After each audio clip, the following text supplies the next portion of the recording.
Bonjour à toutes et à tous. Je suis Gaëlle Pinson, la directrice générale du Hub Francia. Nous sommes très heureux de vous accueillir aujourd'hui pour ce 10e et dernier webinaire de la série Un jour, une start-up que nous avons organisé en lien avec les startups du Hub. Pour les participants qui ne nous connaissent pas, le Hub Francia est une association qui a pour mission d'accélérer l'appropriation de l'IA par ses membres, qui sont des grands groupes, des PME, des ETI, et dont les startups sont principalement les fournisseurs de technologies IA. Nous avons aussi comme mission de promouvoir la croissance de l'écosystème IA en France et en Europe.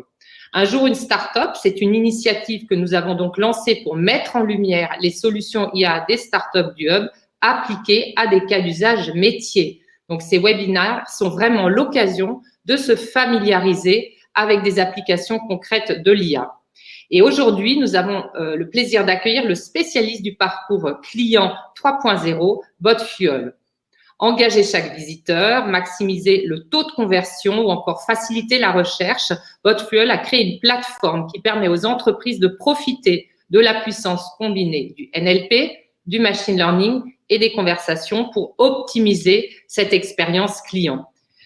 Le thème d'aujourd'hui adresse des enjeux très concrets et d'actualité de transformation des métiers du retail. Comment créer un parcours fluide en ligne grâce aux conversations et à l'IA. J'ajoute que BotFuel est un membre actif du Hub Francia puisqu'il participe aussi au PAC-IA, le programme de la région Île-de-France pour les PME ETI et la création de leur premier projet IA. Donc, je vais très rapidement vous donner quelques dernières indications sur le mode opératoire de notre webinaire. Vous avez une rubrique chat dans laquelle vous pouvez poser toutes vos questions. Notre expert y répondra au fil de l'eau, mais nous ménagerons aussi un moment de questions-réponses à la fin du webinaire. Et il y a aussi un onglet sondage que nous vous invitons à compléter. Et je cède maintenant la parole donc à Javier Gonzalez de BotFuel qui va donc animer en tant que CEO de BotFuel ce webinaire. Bon webinaire. Merci beaucoup Gaëlle, merci. Donc bonjour à tous et à toutes. Écoutez, je suis très heureux qu'on puisse faire ce webinaire. Voilà, c'est une des rares occasions qu'on a en ce moment de communiquer à plusieurs, donc je la saisis avec plaisir. Je vais commencer par vous présenter très brièvement ce qu'on fait chez BotFuel et puis le sujet duquel je vais vous parler.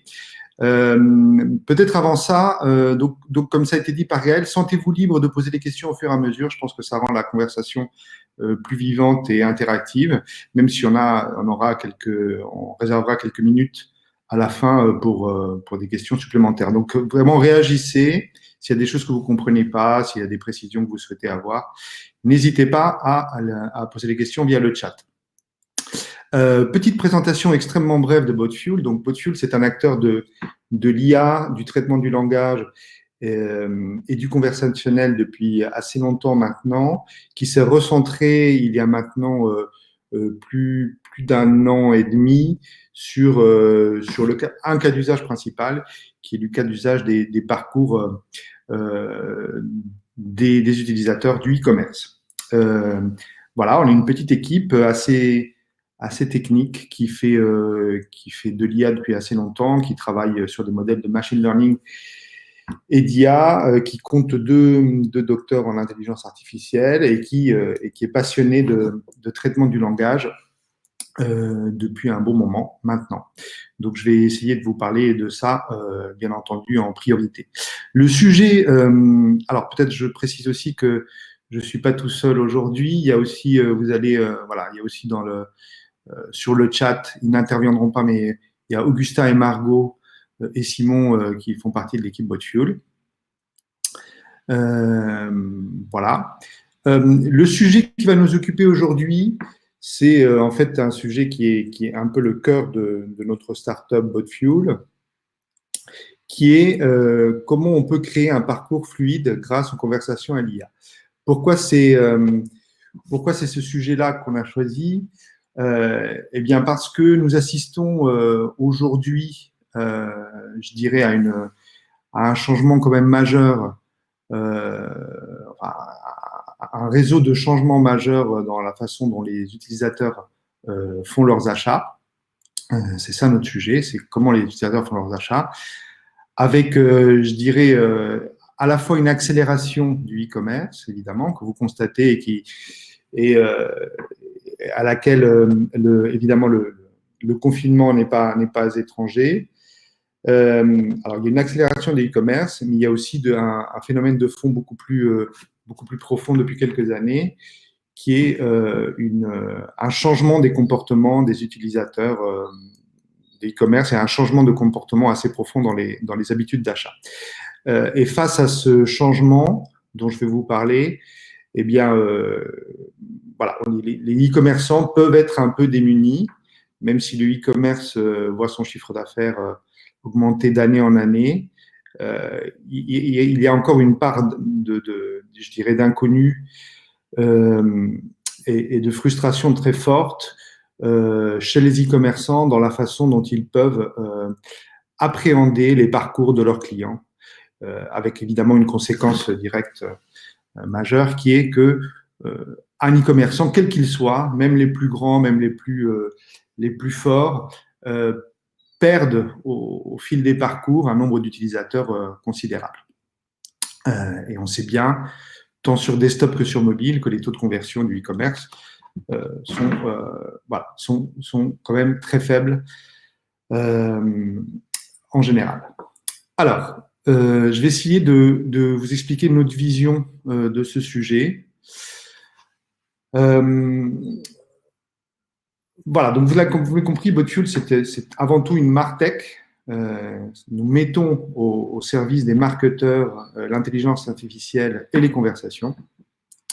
Et en fait, nous, ce qu'on a constaté depuis longtemps, c'est qu'en tant que marketeurs, les gens qui s'occupent de marketing, les directeurs e-commerce, les e-shop managers, que ce soit chez les grands groupes, chez les sociétés de taille moyenne, chez les petits commerçants, les marketeurs se sont fait, ont appris à maîtriser un parcours linéaire du client.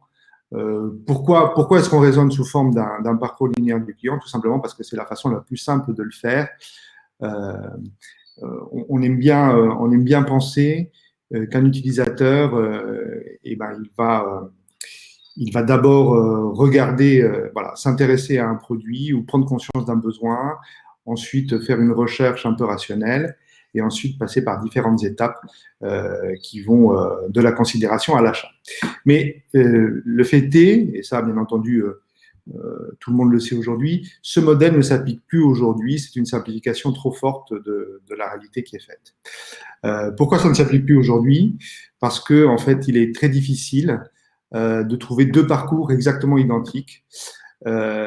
Et en plus de cela, les parcours ne ressemblent pas du tout à un funnel. Donc, oubliez la forme en entonnoir qui a été qui était un paradigme du marketing. Ce n'est plus comme ça que ça marche.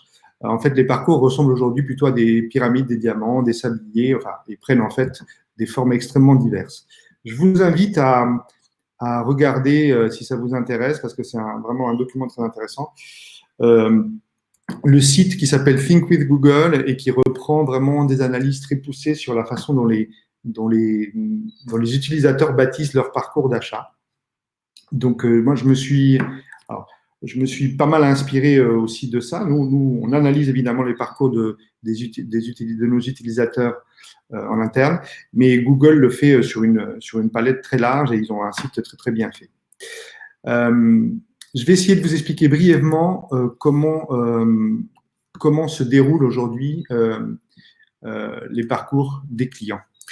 Évidemment, je prends un exemple. Ça ne veut pas du tout dire qu'il y a des parcours standards. Vous avez compris, le message principal, c'est qu'il n'y a pas de parcours standard.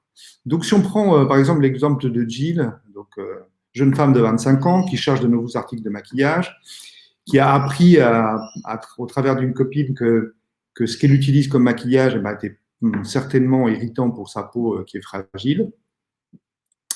On va essayer de suivre, de voir des exemples de son parcours.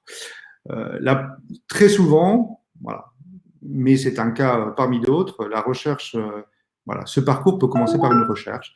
Et notre utilisatrice, eh ben, elle va chercher et elle va essayer de comprendre quel est le type de maquillage qui pourrait lui convenir. Donc, ça va tourner autour de demandes sémantiques telles que qu'est-ce que qu'est-ce qu'un bon maquillage hypoallergénique, quelles sont les substances qu'un maquillage ne doit pas contenir.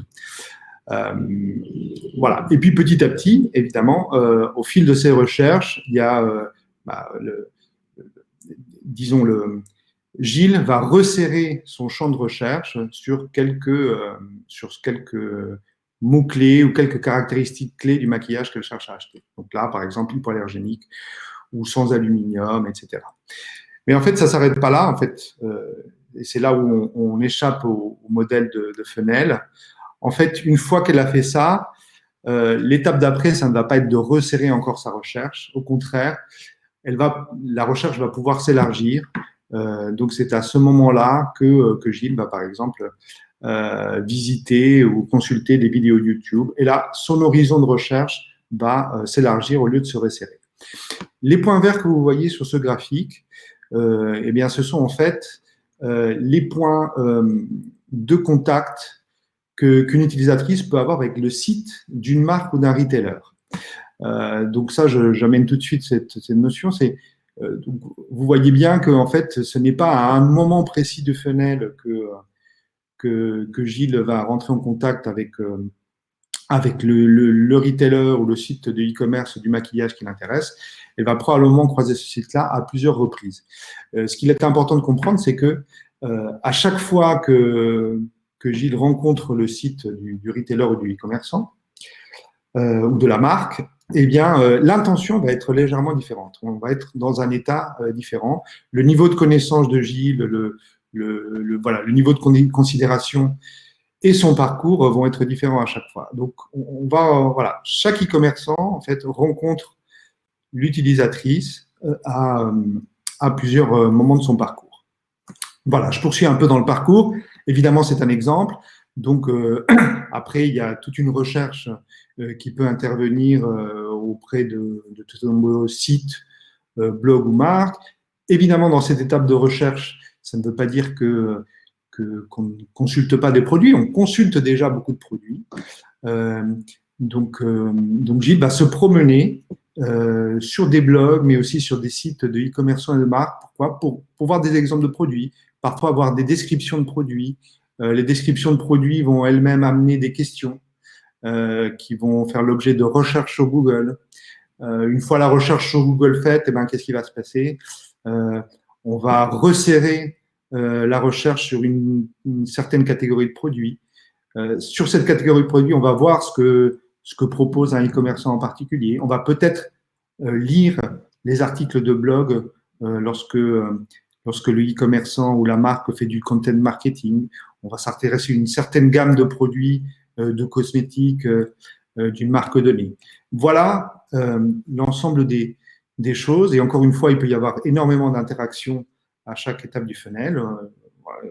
Voilà, Google en détecte sur ce type d'interaction 120. Donc, vous voyez, c'est énorme. Et à chaque fois, on peut croiser, un e-commerçant et une marque peut croiser le chemin de l'utilisatrice dans ce processus. Peut-être encore quelques étapes. Alors, il y a un moment où le contact avec la marque ou le site de retailer va s'intensifier. Donc là, vous voyez par exemple dans ce cas-ci, l'utilisatrice va voir s'il y a des réductions, va voir si elle peut obtenir, s'il y a des collections particulières qui vont l'intéresser auprès d'une marque. La marque va être à ce stade-là déjà identifiée. Et donc, évidemment, le contact autour de cette marque vont s'intensifier. Enfin, voilà, une étape assez courante aussi dans le processus d'achat, c'est que bien que toute cette recherche ait eu lieu sur Internet, Gilles va finalement chercher à se rendre en magasin pour une validation finale. Et ici, très souvent, ce que cherchera l'utilisatrice à faire, c'est à l'essayer, à avoir une discussion avec la vendeuse en magasin pour voir si tel maquillage lui convient mieux. Donc, vous voyez, dans l'ensemble, à la fois, peut-être si je devais résumer ce parcours, qui n'est pas du tout un parcours type, qui est vraiment un exemple parmi d'autres, c'est énormément d'interactions, d'une part, beaucoup de va-et-vient, de la recherche et de la consultation de contenus et de sites de toutes sortes, que ce soit du produit, que ce soit du contenu ou des conseils. Et le dernier aspect, c'est des interactions multiples avec le site de la marque ou du e-commerce. Ce qui fait en fait que, si je devais résumer ce que je viens de dire, il n'y a pas aujourd'hui de parcours type. C'est vraiment à cette conclusion qu'on arrive. Il y a néanmoins parfois des profils qui se dessinent. Donc vous en avez là quelques-uns qui sont quand même en pleine hausse. Il y a une propension très forte des internautes à faire de la recherche, c'est-à-dire à prendre des décisions ultra informées, même pour des tout petits achats. Donc vraiment, c'est un sport très, très, très courant. Donc Google, par exemple, met en avant le fait qu'il y a une hausse très forte des recherches pour acheter le meilleur parapluie. Voilà. Donc même sur des objets du quotidien, a priori sans enjeu majeur, voilà, les gens ont envie de passer du temps à chercher. Il y a une hausse très forte des profils d'exigeants et notamment sur l'aspect personnalisation. Donc, vous voyez, Google met en avant le fait que les utilisateurs maintenant s'attendent à ce que Google réponde à des requêtes du style quelles sont les meilleures chaussures de running pour moi. Voilà, hausse forte de cette demande de personnalisation. Et puis bien entendu, et ça, on est tous au courant, il y a l'aspect impatience très très très très marqué. Voilà, c'est évidemment lorsqu'on a pris une décision sur un produit, lorsqu'on a pris une décision d'acheter quelque chose, on peut mettre beaucoup de temps à se décider, à faire de la recherche, mais lorsqu'on a décidé, on veut l'avoir tout de suite. Et donc ça, c'est un aspect très important des parcours d'achat aujourd'hui. Alors, si j'ai passé un peu de temps sur les parcours d'achat, c'est parce qu'évidemment, tout cela a des conséquences pour les marques et une conséquence en fait assez immédiate, qui est qu'à chaque point de contact de la marque ou du retailer avec l'utilisateur, il y a un enjeu très fort qui va se nouer. Le temps que l'utilisateur ou l'utilisatrice va consacrer à consulter un site, il est très bref et l'utilisateur va repartir puis revenir selon la qualité de l'interaction et selon l'engagement qu'il peut avoir avec le site. Donc, il y a désormais deux choses très, très importantes à faire, je dirais, quand un utilisateur arrive sur votre site. Là, je me mets à la place du e-commerçant. Il est vraiment très important de comprendre l'intention de l'utilisateur. Le concept d'intention, c'est quelque chose qui a été popularisé par Google. Évidemment, c'est une signification aussi forte en intelligence artificielle, mais ça a été popularisé. L'intention de l'utilisateur, c'est quelque chose de très important parce qu'on voit bien que les intentions des utilisateurs varient très fortement au cours du temps. Et la deuxième chose, c'est d'être capable d'anticiper son besoin. Voilà, nous, comment on décrit la façon dont un e-commerçant doit appréhender la visite d'un utilisateur sur son site. Alors, la première chose qu'on a à faire, c'est à comprendre l'intention avec l'intelligence artificielle. Donc, je vais vous expliquer comment on fait ça chez Botfuel. On utilise quelque chose qui s'appelle le targeting prédictif et qui consiste en gros à essayer de déterminer, en fonction de ce qu'on connaît de l'utilisateur, quelle est son intention, avoir un premier état, une première qualification de l'intention de l'utilisateur. Mais ce qui est le plus important, donc ça, c'est quelque chose d'assez courant, mais ce qui est le plus important de comprendre, c'est que une fois qu'on a fait ça, on mène à un processus itératif. Processus itératif qui consiste à affiner notre compréhension de l'intention. Et comment on fait ça? On fait ça avec des campagnes, c'est-à-dire une fois qu'on a déterminé on a pu prédire une certaine qualification de l'utilisateur, on va lui pousser les campagnes qui lui correspondent. Voilà, c'est un peu comme dans le modèle publicitaire, hein. On va pousser excusez-moi, on va pousser du contenu qui intéresse l'utilisateur en fonction de ce qu'on connaît. Et puis, on va aller plus loin. C'est cela que permet la conversation. En fait, ces campagnes, ce ne sont pas des contenus, disons, uniquement cliquables, c'est des conversations. Donc, on va initier des conversations avec l'utilisateur. Et en fait, vous voyez, dans cette boucle, cette conversation qu'on va pouvoir avoir avec l'utilisateur va nous donner des informations précieuses sur ce que l'utilisateur recherche.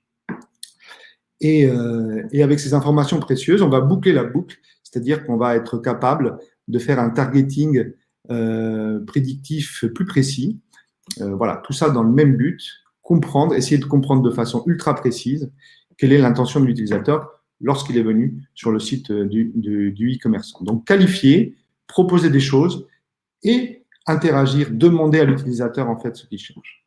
Alors évidemment, je vais vous expliquer pourquoi c'est un processus intéressant, parce que ça permet d'être vraiment très fin dans la façon dont on s'adresse à l'utilisateur, mais ça pose d'ores et déjà quelques problèmes.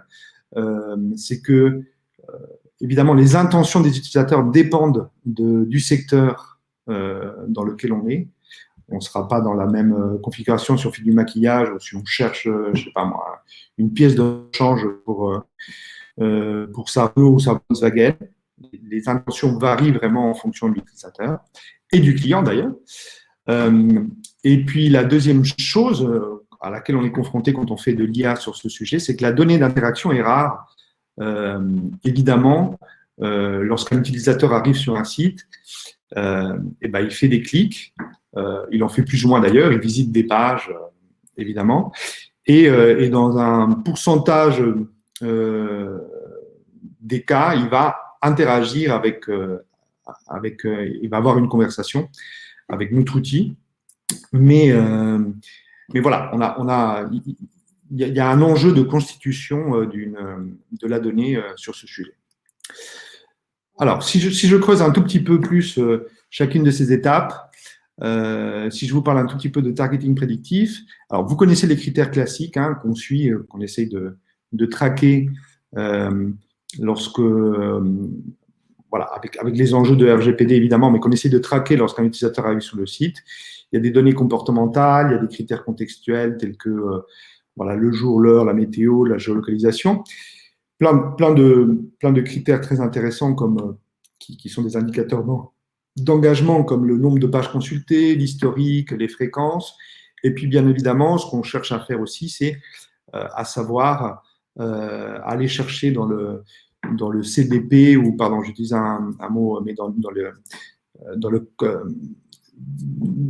les données de l'utilisateur qu'on a recueillies au fil de l'eau, si c'est un utilisateur identifié, on va aller regarder son historique d'achat ou d'autres informations qu'on peut avoir sur lui. Ça, c'est du targeting prédictif assez classique. Nous, ce qu'on fait chez BotFuel, c'est qu'on va ajouter à ce corpus de critères les critères ajoutés par les conversations. Lorsqu'on lance une campagne auprès d'un utilisateur, on va évidemment mesurer les interactions avec ces campagnes. Et le deuxième critère qu'on ajoute et qui est propre à la conversation, c'est qu'on va aussi prendre en compte les intentions exprimées par les utilisateurs. Exprimées spontanément, ça c'est important, puisqu'on fait du traitement du langage. L'utilisateur va exprimer en fait ce qu'il recherche. Dans un certain nombre de cas, il va dire exactement pourquoi il était venu sur le site. Et ça, c'est très important. Ça, c'est des données qui sont vraiment précieuses. Sur le deuxième aspect de ce processus itératif, on va pousser aux utilisateurs des campagnes. Alors, ce qu'il faut bien comprendre, c'est que les intentions des utilisateurs de sites e-commerce sont en fait assez standards. Voilà, il n'y a pas lorsque quelqu'un vient sur un site e-commerce, il n'y a pas une infinité d'intentions possibles. Il y en a quand même un nombre qui est limité.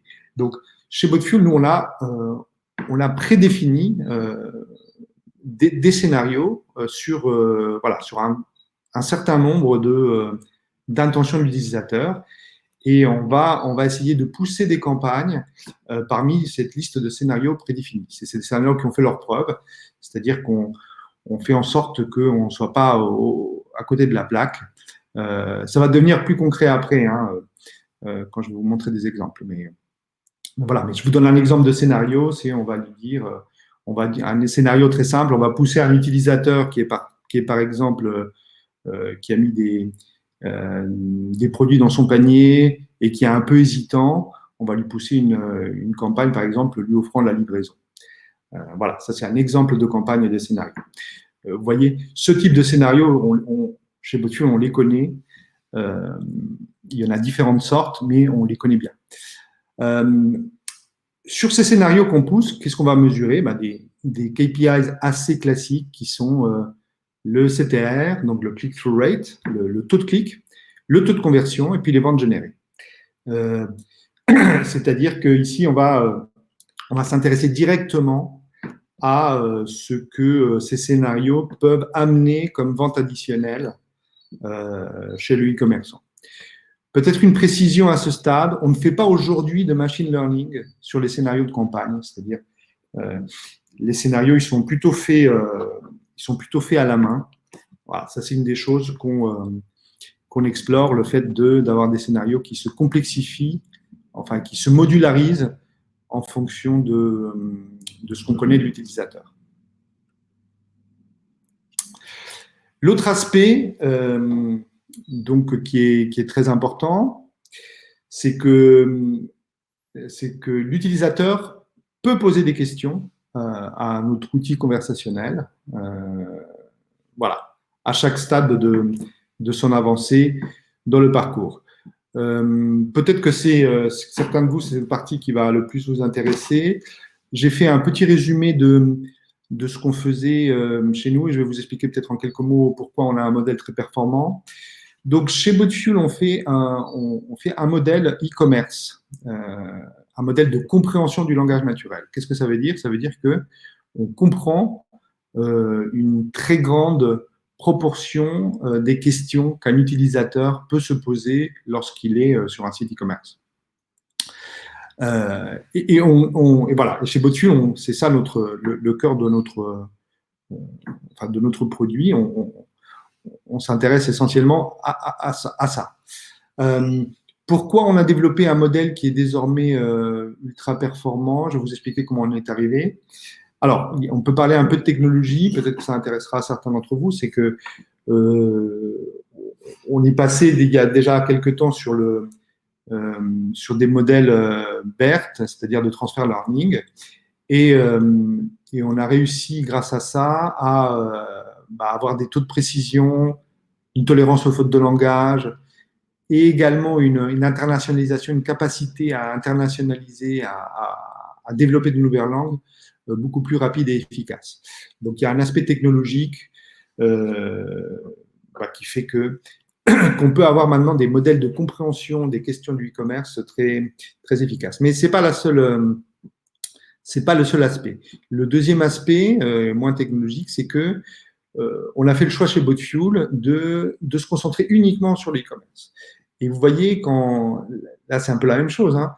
Je reviens sur le fait que les intentions qu'un utilisateur a lorsqu'il visite un site e-commerce ne sont pas infinies. En fait, avec uniquement 120 thèmes, 120 types de questions différentes, 120 catégories, on traite 80 à 95% des besoins. Donc nous, on a décidé chez Botvul de faire ça très bien, c'est-à-dire pas aller traiter la totalité des questions que peuvent être posées par l'utilisateur. Donc on ne fait pas le long tail. On s'intéresse aux questions les plus récurrentes. Et ça, qu'est-ce que ça nous a permis de faire? Ça nous a permis d'itérer longtemps, fréquemment, sur un modèle dont les classes maintenant, donc les catégories, les questions, ne varient plus tellement. Parce qu'on a appris au fil de l'eau, grâce à l'usage qu'en font les utilisateurs, que c'est à peu près ces 120 classes qui intéressent les utilisateurs et qu'on est capable de bien distinguer entre elles. Alors évidemment, on peut rajouter pour certains de nos clients des des modèles de traitement du langage custom. Mais le cœur de notre modèle e-commerce, c'est ce modèle standard, unique, qui couvre 120 thèmes. Voilà. Alors, bon, je reste sur la partie un peu théorique, vous verrez, après c'est plus concret. Hein. La deuxième étape donc, de ce qu'on fait, c'est de comprendre l'intention de l'utilisateur et avec le cycle que je vous ai décrit, on y arrive assez bien. La deuxième étape, c'est d'anticiper le besoin. Et comme je vous disais, les besoins des utilisateurs, vous voyez ici quelques exemples, ils sont assez récurrents. Quelques exemples ici, il y en a plus que ça, on a peut-être une cinquantaine de campagnes types. Oui. Alors, il y a Robin qui nous demande si on a des exemples de certaines des 120 classes. Oui, bien sûr, j'ai plein d'exemples, mais disons que sur les grandes catégories, je reviens peut-être sur la slide d'avant, les grandes catégories qu'on couvre dans l'e-commerce, c'est tous les sujets de livraison, de commande, de recherche de produits, de paiement, de programmes de fidélité, d'utilisation de coupons, de problèmes de livraison évidemment, de click and collect, d'utilisation des cartes cadeaux, d'échange et de remboursement. Voilà, donc vous avez compris, ce sont toutes les catégories du e-commerce, toutes les questions possibles qu'on peut poser dans l'e-commerce. Et pardon, oui, et Simon insiste effectivement sur le fait que, bien entendu, en ce moment, on couvre aussi une quinzaine, il me semble-t-il, de questions qui concernent le Covid. Donc, voilà, autre type de questions, thème qui peut être abordé, c'est quelles sont les mesures que vous prenez au titre du Covid?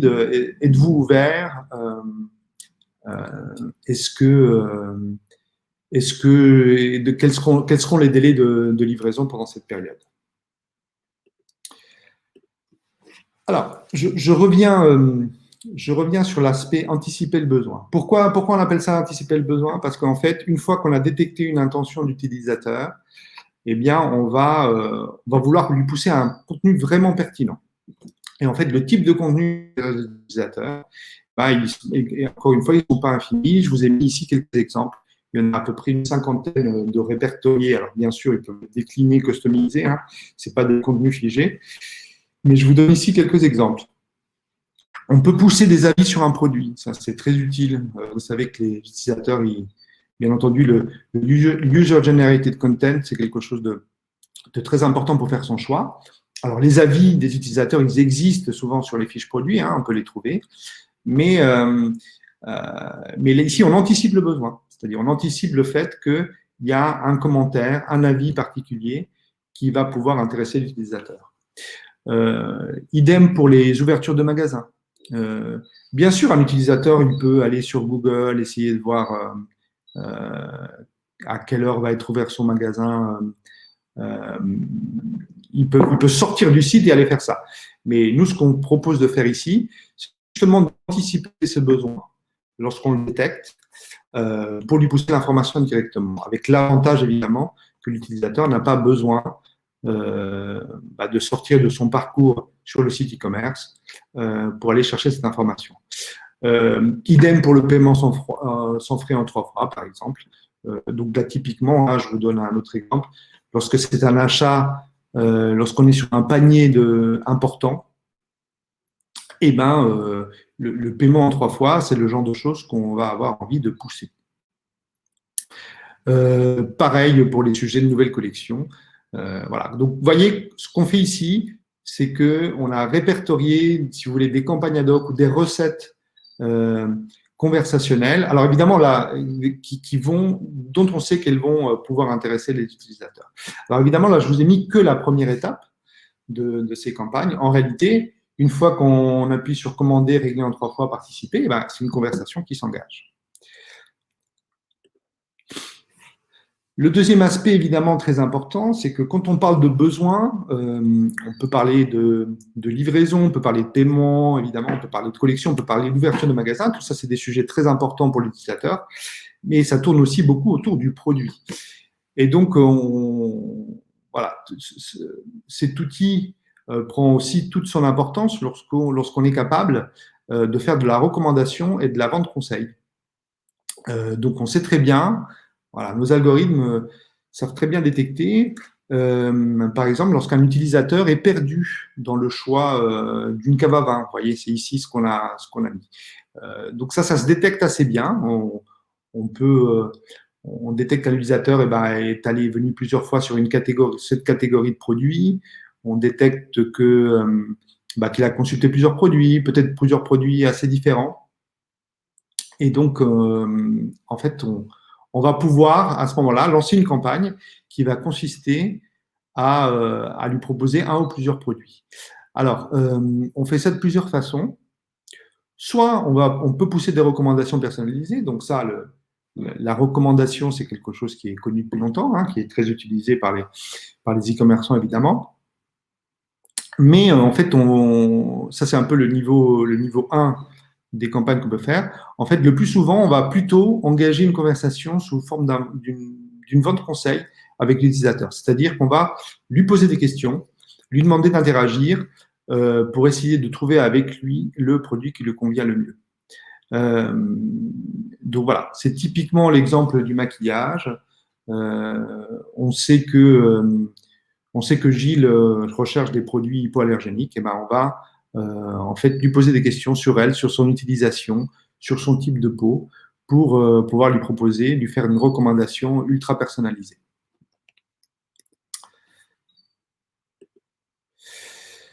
Alors, je vous ai un peu expliqué comment on faisait et je vais essayer en très résumé, je vais vous dire ce que ça produit en fait chez l'utilisateur.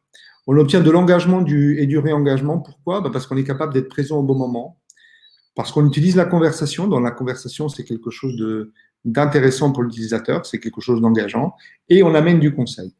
Donc ça, c'est très important. Ces aspects-là, c'est des aspects d'engagement très importants. C'est une expérience, et j'insiste sur le conseil. Quand un utilisateur a reçu des conseils intéressants sur son produit, il aura envie de revenir sur le site. L'habitude qu'il avait d'aller sur Google ou d'aller sur des blogs pour obtenir ce conseil, évidemment, il ne la perd pas, mais on va pouvoir lui amener un peu de ce conseil qu'auparavant il allait chercher ailleurs. C'est une expérience très intéressante pour l'utilisateur aussi, parce qu'on est sur du messaging et surtout, c'est ultra personnalisé. Et on parvient à avoir des taux de conversion qui sont multipliés par un facteur.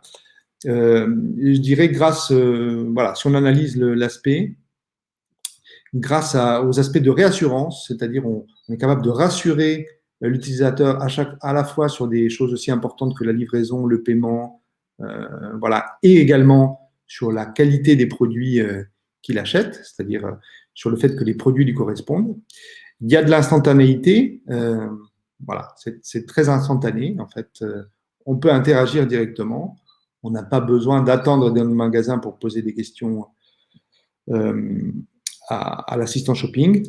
Et enfin, on répond aux objections. Bien entendu, il y a des obstacles à chaque fois qu'un utilisateur est dans son parcours. Il y a des obstacles à son achat et on essaye de les lever.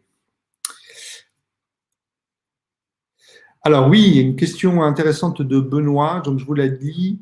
À ce stade, les scénarios sont-ils connectés entre eux afin de pouvoir maîtriser la pression marketing ? Car on peut se retrouver à déclencher X conversations qui vont impacter négativement l'expérience de l'utilisateur avec un côté trop intrusif. Évidemment, ça c'est un sujet majeur. On ne veut pas pousser trop de campagnes. Donc en fait, dans notre outil, il y a tout à fait des outils pour maîtriser la pression marketing. Donc on pourra tout à fait, on peut soit au niveau global, soit au niveau des campagnes entre elles, mettre un ordre de priorité et limiter le nombre de campagnes qui sont lancées auprès d'un utilisateur. Donc ça, c'est un sujet très important. Alors, je vais vous parler de cas concrets parce que c'est quand même ça aussi qui est important. J'en ai choisi 3 un peu différents. Le premier, c'est le cas Fermob. Passons directement à ça. Fermob, qu'est-ce que c'est? Vous connaissez peut-être, c'est une enseigne de mobilier de jardin, plutôt haut de gamme, et qui fait du mobilier très design, avec une palette de couleurs très intéressante. Euh, voilà, en France, donc une boîte très française alors ils vont à l'international évidemment, mais euh, il y a un savoir-faire, une expertise, que ce soit sur le design ou sur le produit, très forte. Donc on a essayé, nous, avec eux, de reproduire ça. Donc là, je vous donne quelques exemples de ce qu'il est possible de faire. Donc on va aller faire de la recommandation ultra personnalisée, de la vente conseil sur cette gamme de mobilier auprès des gens dont on a détecté l'intention au préalable. Donc, il faut savoir que, par exemple, sur le site de Fermob, il y a des gens qui viennent pour du mobilier de jardin cher. Il y a d'autres gens qui viennent pour acheter des luminaires parce qu'ils sont aussi connus pour leurs luminaires. Il y a des gens qui viennent pour les cadeaux. Il y a des gens qui trouvent les couleurs, voilà, qui sont vraiment intéressés par l'aspect couleur et design de ce mobilier. Donc, voilà, nous, ce qu'on va chercher à faire, c'est dans chaque cas, et puis bien entendu, c'est des gens qui sont à différents stades de leur parcours d'achat. Donc, ce qu'on va essayer de faire, c'est essayer d'identifier voilà, l'intention de l'utilisateur lorsqu'il arrive sur le site de Fermob et lui pousser les campagnes correspondantes. Donc là, vous avez quelques exemples. Les exemples que vous avez, excusez-moi, tournent beaucoup autour de la couleur. Mais le type de campagne qu'on fait avec Fermob, c'est par exemple pousser des nouvelles collections, aider les utilisateurs à choisir une couleur ou une palette de couleurs qui leur convient, aider les utilisateurs à choisir un luminaire et évidemment répondre à toutes leurs questions. Ça, c'est la deuxième étape. Les questions peuvent être aussi simples que comment puis-je me procurer votre catalogue, mais qui peuvent être aussi des questions d'entretien de leur mobilier. Je vous donne un exemple de question qui est très couramment posée, c'est comment protéger mon mobilier, puisque c'est du mobilier de jardin, comment le protéger contre la rouille. Voilà. Et donc, voilà, en répondant à ce type de questions, eh ben, on fait en sorte que l'utilisateur ait sa réponse immédiatement, plutôt qu'il sorte de ce parcours et qu'il aille chercher sur Google par exemple, comment protéger de la rouille du mobilier métallique. Voilà. On n'a pas envie, ce qu'on cherche à éviter, c'est que l'utilisateur sorte du parcours de cette façon. Je reprends voilà, un autre cas qui se prête vraiment très bien à notre technologie, qui est le cas du caviste virtuel. Donc voilà, dans ce type de cas, on va essayer de… Alors évidemment, quand un utilisateur vient sur un site de vin, on peut croire que c'est simple, il vient acheter du vin généralement. On va dire que c'est la majorité des cas, même si c'est pas tous. Mais bon, c'est la majorité des cas. Mais là, ce qui est intéressant, c'est pas de détecter que l'utilisateur vient acheter du vin, c'est plutôt de détecter si c'est un utilisateur expert ou vraiment néophyte. Voilà ce qu'on va vouloir détecter. Et en fonction de ça, on va proposer des parcours d'achat différents. Troisième cas d'usage, voilà, encore dans un univers très différent, et je crois qu'il faut que j'accélère, oui. Alors, dans un univers très différent, troisième cas d'usage, c'est le cas Europcar. Donc là, voilà, là, on a un univers d'intention en fait extrêmement varié. Alors évidemment, les gens viennent sur le site d'Europcar pour louer une voiture, mais en fait, ils ont des problèmes extrêmement variés. Ça va il y a des gens qui sont très préoccupés par les sujets d'assurance. Donc, à un moment de leur parcours, il y a la question de l'assurance qui se pose. Est-ce que je vais être bien assuré? Est-ce que je suis bien protégé? Donc là, l'intention de l'utilisateur, c'est celle-là. Il y a des gens qui vont vouloir avoir le prix le plus bas. C'est typiquement une intention très fréquente. Il y a des gens qui vont vouloir avoir des cas spéciaux, c'est-à-dire pouvoir reconduire leur voiture de location dans un autre pays. Voilà aussi une intention à laquelle il faut répondre. Il y a des gens qui vont vouloir louer des véhicules premium pour des utilisations particulières, comme par exemple faire un remorquage. Donc, vous voyez, là aussi, chez Europcar, le but, ça va être de détecter l'intention de l'utilisateur et le moment dans lequel il est dans son parcours d'achat. Donc voilà un exemple, voilà, c'est un exemple parmi plein d'autres, mais ça arrive très souvent. Voilà, les utilisateurs veulent conduire dans un autre pays. Donc quel est l'avantage d'avoir du conversationnel dans cette étape? C'est que quand l'utilisateur veut ce cas d'usage, eh ben, il a deux façons de le faire. Soit il va dans les questions fréquentes du site d'Europcar pour voir si ce cas-là est traité, soit il va poser directement la question dans le chat. Et quand il pose directement la question dans le chat, à ce moment-là, ça devient beaucoup plus facile de détecter son intention. On va pouvoir lui proposer, et du coup, on va pouvoir anticiper son besoin, c'est-à-dire lui proposer soit une réponse, soit une offre adaptée à ce cas d'usage particulier. Je vous propose peut-être, parce que j'étais un peu long, alors évidemment, vous aurez ces slides qui viennent dans la présentation, donc je vous propose de passer rapidement là-dessus parce que c'est des slides un peu plus promotionnels qui vous montrent un peu l'outil ainsi que le ROI. Donc je vous propose de ne pas les passer et de conclure là. Je voulais finir par juste un mot sur un document qu'on a publié récemment qui s'appelle les recettes du marketing conversationnel et qui vous donne en fait tout un tas d'exemples. Je pense que c'est extrêmement pertinent sur ce qu'on peut faire avec ce type de technologie, c'est-à-dire les cas d'usage qu'on peut traiter chez les utilisateurs du e-commerce. Donc je vous invite, on vous enverra le lien, ou peut-être que Margot peut le faire. Voilà, je vous invite à télécharger parce que ça vous donnera vraiment beaucoup d'idées sur le type d'objectif qu'on peut atteindre avec ce type d'outils. Et je vais m'arrêter là en vous remerciant de m'avoir écouté et puis en vous laissant aussi la parole pour répondre à toutes les questions que vous pouvez avoir.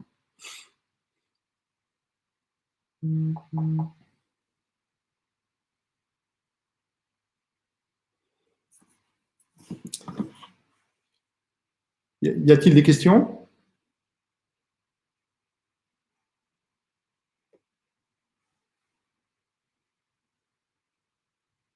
Ah, je vois j'en profite pour boire un verre. Je vois qu'il y a des gens qui sont en train d'écrire. Donc, on va attendre quelques minutes.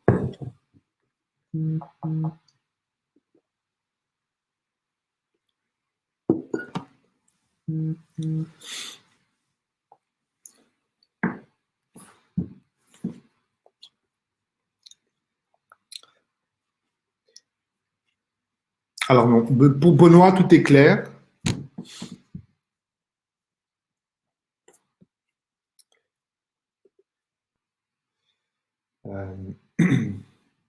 Y a-t-il d'autres questions ou y a-t-il un sujet que vous souhaitiez on n'a plus énormément de temps, on a, je pense, peut-être 5 ou 10 minutes, mais y a-t-il d'autres sujets que vous vouliez voir développés?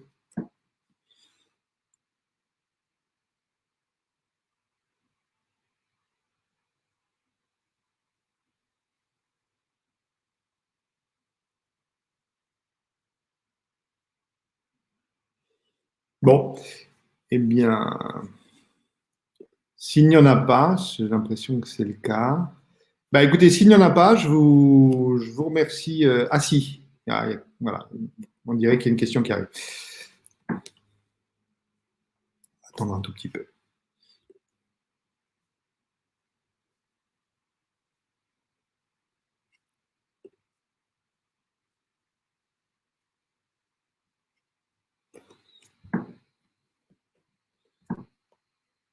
Non, c'était très clair alors. Non, c'est plutôt des remerciements. C'est moi qui vous remercie. En tout cas, on va. Ah, encore une question. Alors attendez, on va attendre. Ah oui, alors j'ai une question de Moon qui demande comptez-vous adresser d'autres cas d'usage que le marketing? Donc la réponse est non. en fait, parce que sur ce genre de, vous voyez, nous on a acquis une expertise très forte sur ce sujet-là. Et on est capable, peut-être c'est ça un point sur lequel j'ai pas trop insisté, mais on est capable de déployer ce type de solution vraiment très rapidement et de façon très pertinente chez nos clients en leur démontrant très rapidement qu'ils vont obtenir un ROI intéressant. Et on est capable de faire ça parce qu'on s'est concentré sur les cas d'usage du marketing, qu'on en connaît bien maintenant les tenants et les aboutissants, et qu'aller chercher d'autres cas d'usage, on laisse ça à d'autres startups qui voudraient se verticaliser sur les autres cas d'usage. En tout cas, nous on sait bien faire celui-ci.